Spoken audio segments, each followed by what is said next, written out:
ბავშვის ამბავი ამ ტიპის გარატომ უნდა გამეგვასიე. გუშინ ავადმყოფოში რომ წამობრძანებული ყავი, შენც გეცოდინებოდა. აი თურმე, ესე იგი ჩემზე გაბრაზდი და დამიმალი. ვიღაც უსხოს კი გაუმხილი არა? ამ ტონით საუბარს თუ აპირებ აჯობებს, ხმა აღარ ამოიღო.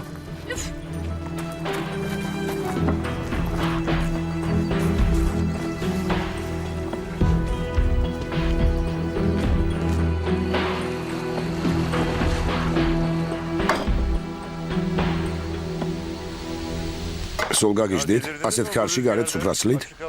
ჩემ შვილიშვილს სახელი უკვე შეურჩიეთ? მოიფიქრეთ, რა უნდა დაარქვათ? ალბათ ჯიმშის დაარქმევს.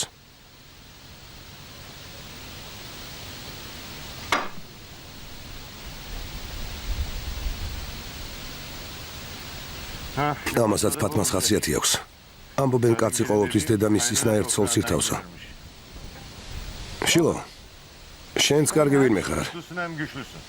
დააშავე და იქით უტევ? წახოლოდი ექიმთან. ბატონი მუსტაფა მოვიდა. ილიას, თაირთან დარეკე.